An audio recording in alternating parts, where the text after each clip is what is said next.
개헌을 추진하자는 제안을 하고자 합니다. 위헌 불법 비상계엄과 탄핵 정국을 거치면서 그 어느 때보다 개헌의 시급성에 대한 국민적 공감대가 큽니다. 헌재 선고로 국가적 혼란은 일단락되었지만 대통령 권력을 둘러싼 파괴적 갈등의 소지는 상존합니다. 시대 변화에 뒤처진 낡은 헌법의 한계가 사회 발전과 국민 삶의 질 향상을 제약한 지도 오래입니다.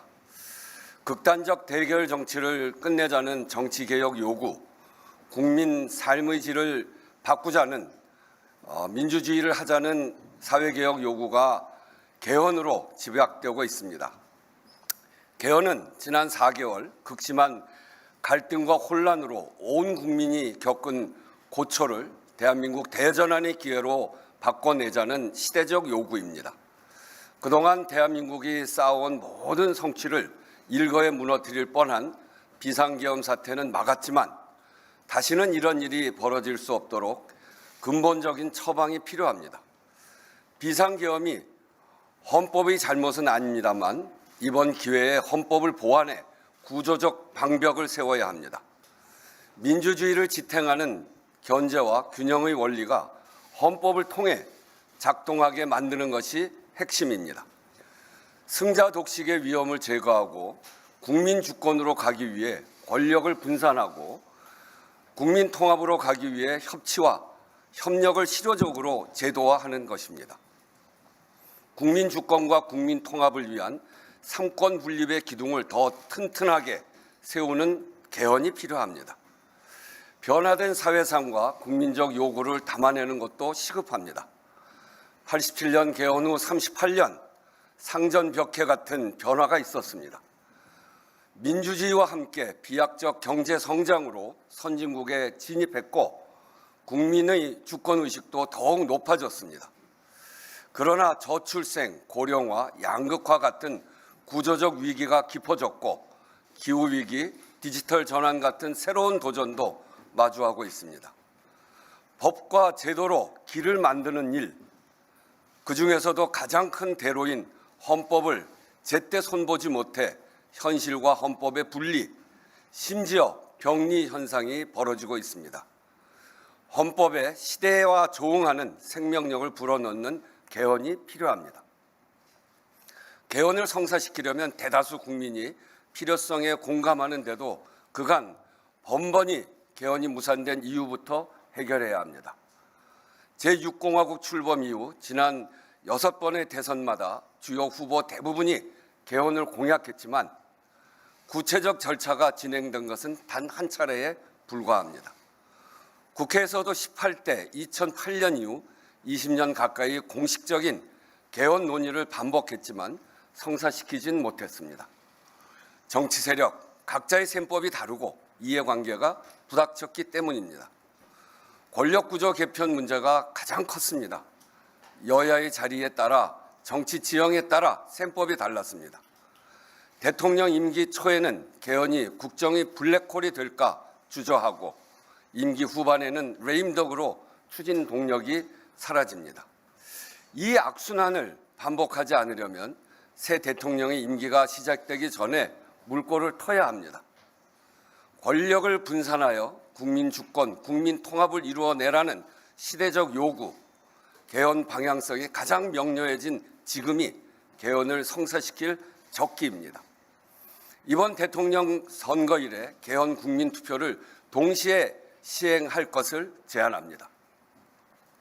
기한 내에 합의할 수 있는 만큼 하되 가장 어려운 권력구조 개편은 이번 기회에 꼭 하자는 것입니다.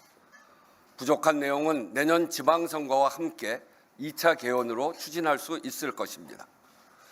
대통령을 내 손으로 뽑겠다는 국민의 명령이, 열망이 1987년 직선제 개헌을 단기간에 성사시켰습니다.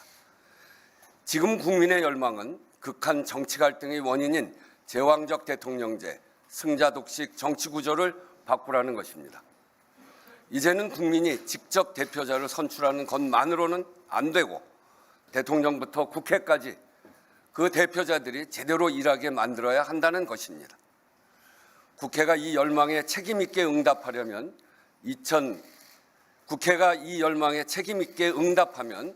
2025년 국민 주권, 국민 통합 개헌도 성사시킬 수 있습니다. 개헌이 성사되려면 두 가지가 필요합니다. 개헌을 추진하자는 정치 사회적 합의와 구체적으로 합의할 수 있는 개헌안입니다. 둘 다 어느 정도 기반이 형성되었다고 판단합니다. 사회 각계는 물론이고 각 정당에서도 개헌 추진에 적극 공감하는 소리가 높습니다. 개헌안에 대해서는 그간 많은 논의가 축적됐습니다.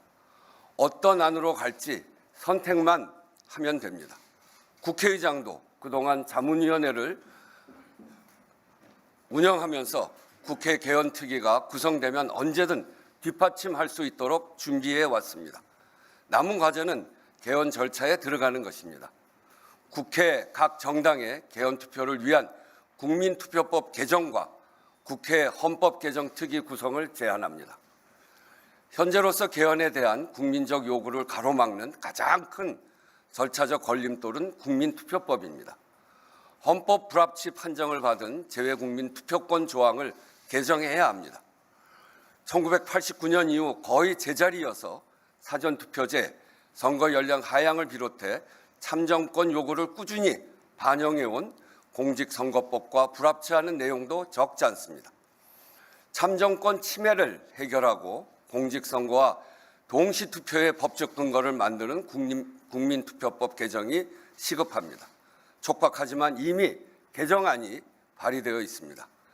이번에 반드시 개헌하자는 의지만 있으면 시한을 넘기지 않을 수 있습니다.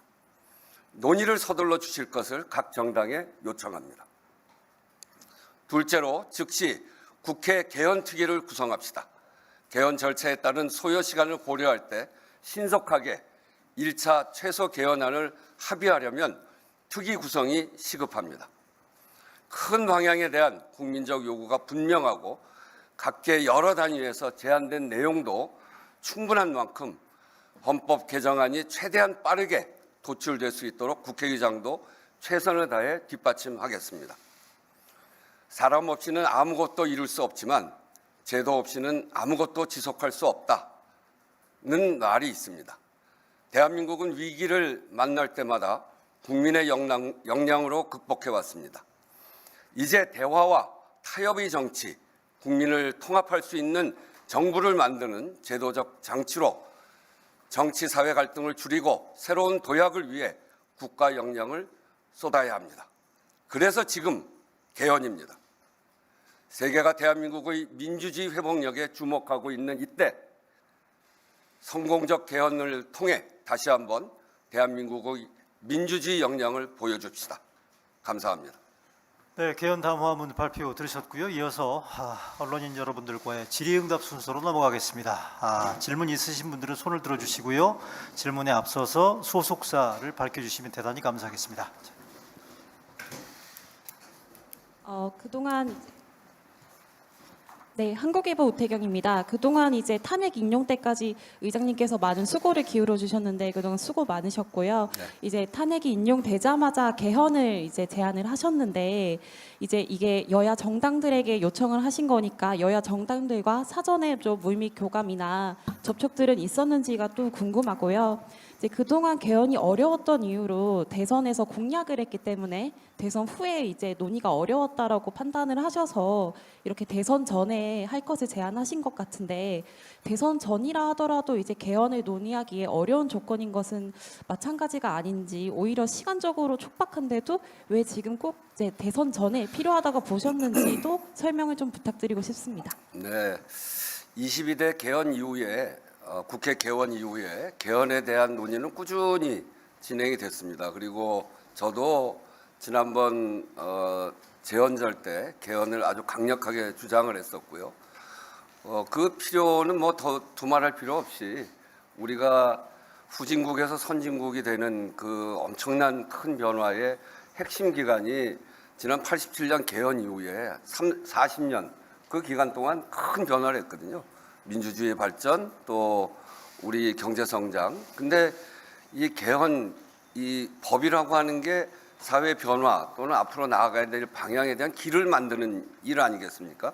그중에서 가장 큰 대로가 헌법인데 그거를 그동안 고치지 못해서 헌법을 이제 바꿔서 그동안의 변화된 내용도 담고 앞으로의 나아갈 길도 밝혀야 된다. 이런 주장들이 꾸준히 있어 왔습니다. 물론 제가 이제 오늘 이 얘기를 하기 전에 여야 정당의 지도부와 여러 차례 논의를 했고요.